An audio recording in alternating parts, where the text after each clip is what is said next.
Hello साथियों, स्वागत है आप सभी का हमारे मार्गदर्शन पीसीएस परिवार में। साथियों, आज हम लोगों का बिहार स्पेशल एमसीक्यू का चौथा एपिसोड होगा, जो कि बिहार के सभी प्रतियोगी परीक्षाओं जैसे शिक्षक भर्ती, Bihar police, Bihar SSC, 69 BPSC आदि प्रतियोगी परीक्षाओं के लिए बहुत महत्वपूर्ण होने वाला है। तो साथियों, बिना देरी करते हुए हम लोग वीडियो की तरफ बढ़ते हैं। तो साथियों, पहला प्रश्न है, किस समिति ने पंचायतों में महिलाओं को आरक्षण देने की सिफारिश की थी? किस समिति ने पंचायतों में महिलाओं को आरक्षण देने की सिफारिश की थी? तो कौन की थी? थुंगन समिति ने। कौन किया था? थुंगन समिति ने। अगला प्रश्न है, राज्य वित्त आयोग के सदस्यों की नियुक्ति किसके द्वारा की जाती है? तो राज्य वित्त आयोग के सदस्यों की नियुक्ति किसके द्वारा की जाती है? तो राज्यपाल के द्वारा की जाती है। अगला प्रश्न देखेंगे, संविधान के किस अनुच्छेद में ग्राम पंचायतों को गठन की बात की गई है? संविधान के किस अनुच्छेद में ग्राम पंचायतों की गठन की बात की गई है? तो ये की गई है अनुच्छेद 40 में। अनुच्छेद 40 में की गई है। अगला प्रश्न देखते हैं,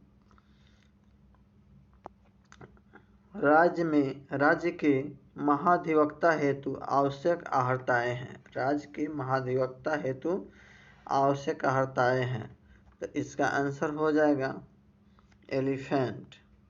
इसमें महाधिवक्ता भारत का नागरिक होना चाहिए, कम से कम 10 वर्ष तक न्यायिक पद पर धारण किया हो, किसी उच्च न्यायालय में अधिवक्ता के रूप में कार्य कर चुका हो, किसी लाभ के पद पर ना हो। मतलब इसमें से एक से अधिक सही है। अगला प्रश्न देखते हैं, राज्य महिला आयोग के कार्य हैं। राज्य महिला आयोग के कार्य हैं, तो इसमें भी एलिफेंट हो जाएगा, यानी कि इसमें एक से अधिक हो जाएगा। महिलाओं के अधिकारों की रक्षा हेतु कार्य, महिलाओं की स्थिति में सुधार हेतु कार्य, महिलाओं की सुरक्षा हेतु कार्य तथा महिलाओं की सुरक्षा संबंधी सुधार हेतु राज्य सरकार को प्रतिवेदन देना, ये सभी कार्य राज्य महिला आयोग के हैं। अगला प्रश्न देखते हैं, नगर निकायों के सदस्यों का कार्यकाल होता है। नगर निकाय के सदस्यों का कार्यकाल 5 वर्षों का होता है। अगला प्रश्न है,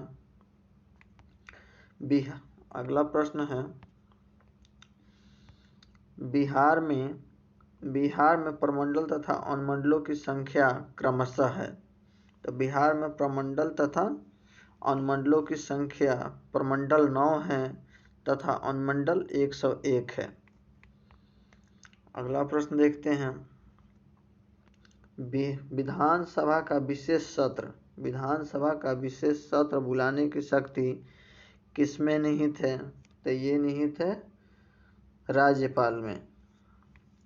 अगला प्रश्न देखते हैं, संवैधानिक प्रावधानों के अनुसार विधान परिषद में सदस्यों की न्यूनतम संख्या कितना होना अनिवार्य है? तो कम से कम 40 होना चाहिए। अगला प्रश्न देखते हैं, बिहार में धारवाड़ क्रम की चट्टानें पाई जाती है। बिहार में धारवाड़ क्रम की चट्टानें पाई जाती है। कहाँ पाई जाती है? तो दक्षिणी पूर्व में पाई जाती है, यानी कि भागलपुर, कटिहार में, मुंगेर साइड में। अगला प्रश्न देखते हैं, निम्नलिखित में से कौन सी नदी गंगा में उत्तर दिशा से नहीं मिलती है? कौन सी नदी गंगा में उत्तर दिशा से नहीं मिलती है?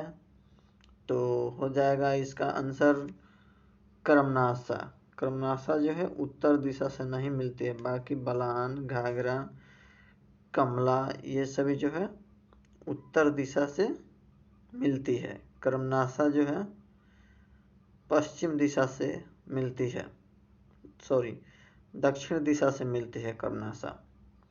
अगला दक्षिण पश्चिम से। अगला प्रश्न देखते हैं, फाल्गु नदी। फाल्गु नदी का उद्गम स्थल है, फाल्गु नदी का उद्गम स्थल है। इसका आंसर हो जाएगा छोटा नागपुर का पठार। छोटा नागपुर के पठार से फाल्गु नदी निकलती है, जिसको निरंजना नदी के नाम से भी जाना जाता है। अगला प्रश्न है, निम्नलिखित में से कौन सा जलकुंड बिहार का सबसे गर्म जलकुंड है? कौन सा जलकुंड बिहार का सबसे गर्म जलकुंड है? तो ब्रह्म जलकुंड। ब्रह्म जलकुंड जो है बिहार का सबसे गर्म जलकुंड है। अगला प्रश्न देखते हैं,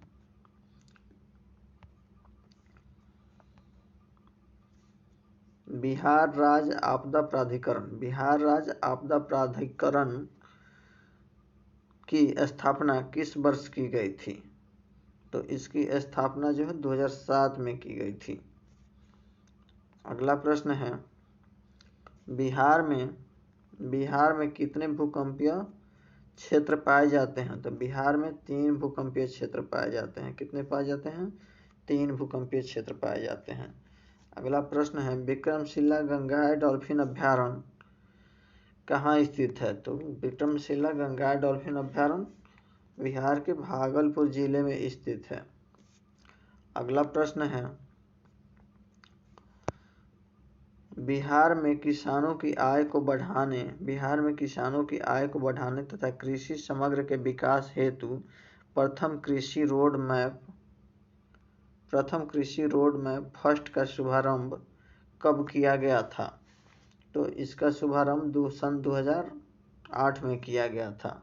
अगला प्रश्न है, बिहार का एकमात्र जिला कौन सा है जहां ईरी रेशम का उत्पादन होता है? बिहार का एकमात्र जिला कौन सा है जहां ईरी रेशम उत्पादन होता है? तो बेगूसराय में उत्पादन होता है ईरी रेशम का। वही तसर रेशम का भागलपुर में उत्पादन होता है। अगला प्रश्न है, बिहार का पहला अंग्रेजी दैनिक समाचार पत्र। बिहार का पहला अंग्रेजी दैनिक समाचार पत्र कौन सा है? तो यह सर्चलाइट है।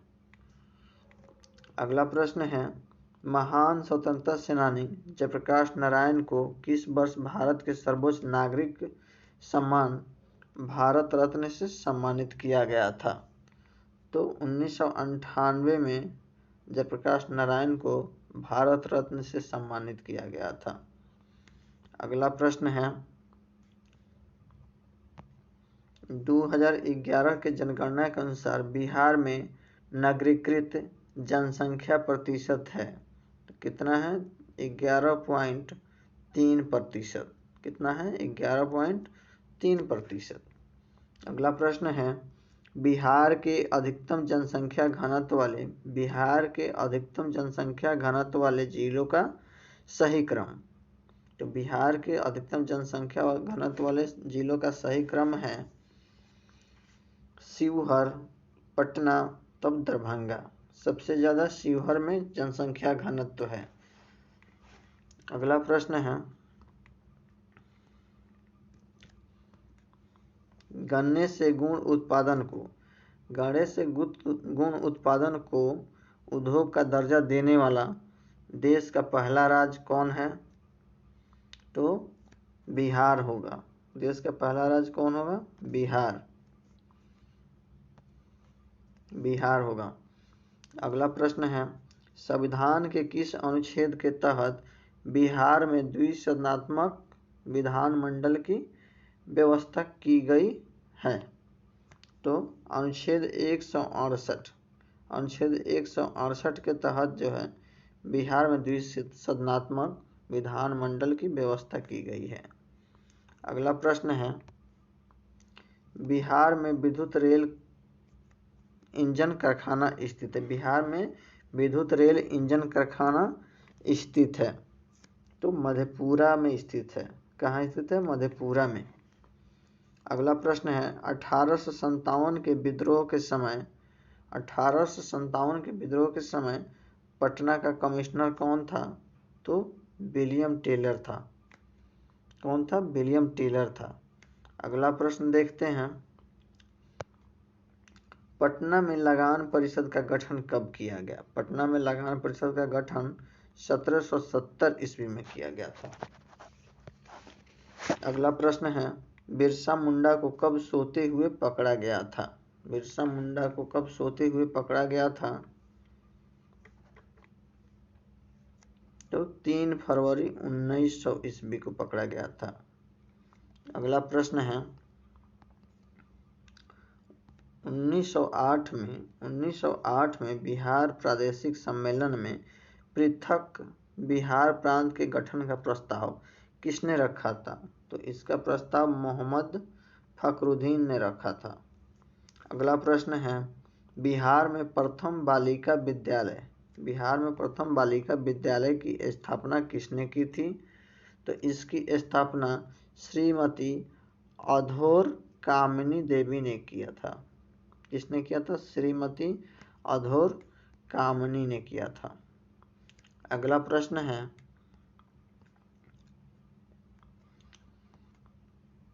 बिहार के उस क्रांतिकारी का नाम बताइए जिसने सितंबर 1928 के हिंदुस्तान सोशलिस्ट रिपब्लिकन आर्मी के बैठक में हिस्सा लिया था। तो ये कौन थे? फणीश्वर नाथ घोष। कौन थे? फणीश्वर नाथ घोष। इन्होंने सितंबर 1928 के हिंदुस्तान सोशलिस्ट रिपब्लिकन आर्मी की बैठक में हिस्सा लिया था। अगला प्रश्न है, पटना का अंतिम बहावी नेता कौन था? पटना का अंतिम बहावी नेता कौन था? तो ये थे अहमदुल्ला। कौन थे? अहमदुल्ला। अगला प्रश्न है, नमक सत्याग्रह के समय श्री कृष्ण सिंह को कहाँ गिरफ्तार किया गया था? नमक सत्याग्रह के समय श्री कृष्ण सिंह को कहाँ से गिरफ्तार किया गया था? तो इनको बेगूसराय जिले से गिरफ्तार किया गया था। अगला प्रश्न है, पटना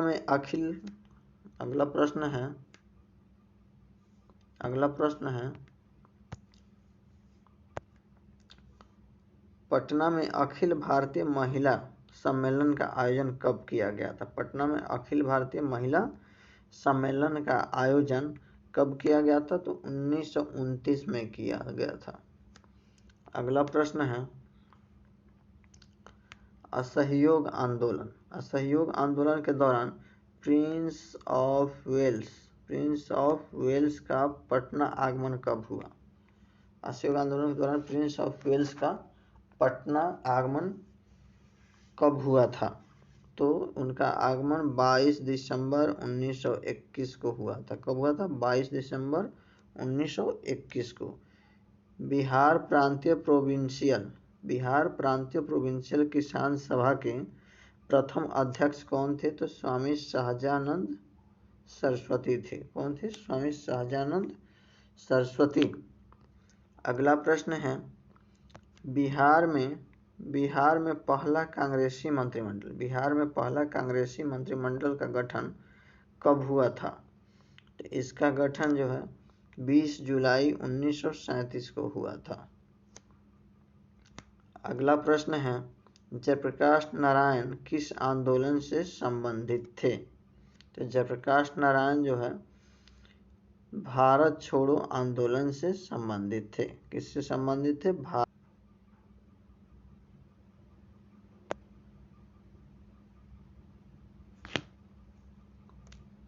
अगला प्रश्न है, किस सिख गुरु ने सर्वप्रथम बिहार का भ्रमण किया था? तो गुरु नानक देव ने किया था। अगला प्रश्न है, नालंदा विश्वविद्यालय में किस विदेशी यात्री ने अध्ययन नहीं किया था? तो इब्न बतूता ने नालंदा विश्वविद्यालय में अध्ययन नहीं किया था। अगला प्रश्न देखते हैं, बिहार का शासक मलिक इब्राहिम या मलिक बयां किस वंश से संबंधित था? तो यह तुगलक वंश से संबंधित था। अगला प्रश्न है, मगध के किस परवर्ती गुप्त शासक ने अश्वमेध यज्ञ का आयोजन किया था? तो इसका आयोजन आदित्य सेन ने किया था। किसने किया था? आदित्य सेन ने किया था। अगला प्रश्न है,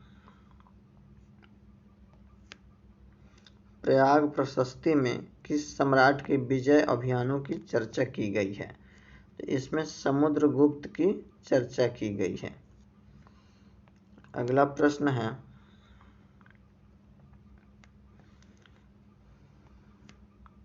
किस शासक ने वैशाली में लिच्छवी राजकुमारी कुमार देवी से विवाह किया था? किस शासक ने वैशाली के लिच्छवी राजकुमारी कुमार देवी से विवाह किया था? तो यह चंद्रगुप्त प्रथम थे। अगला प्रश्न है, मगध के किस शासक द्वारा गंगा तथा सोन के संगम पर पाटलिपुत्र नगर बसाया गया? तो यह बसाया था किसने? उदयन ने।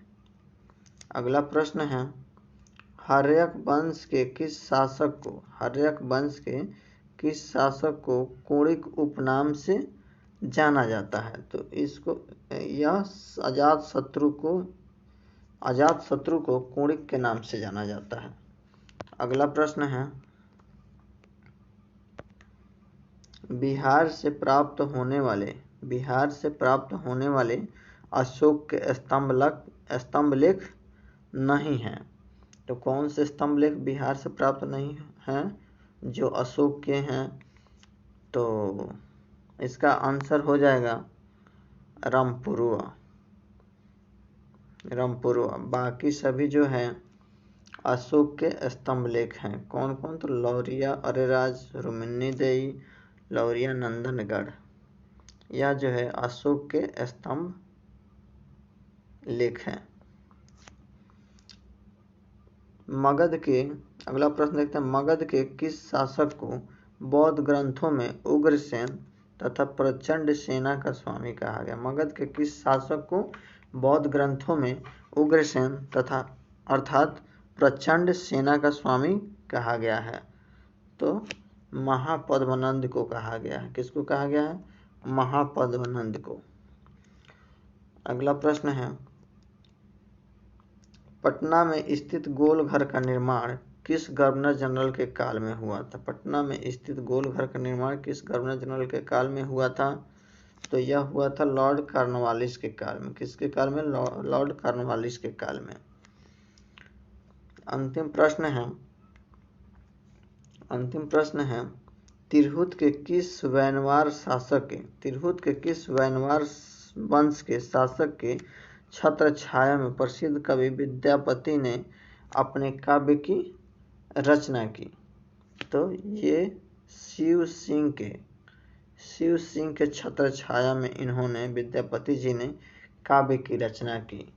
तो साथियों, अगर अपने सपनों को साकार बनाना है तो आज ही मार्गदर्शन PCS चैनल को सब्सक्राइब करें। धन्यवाद।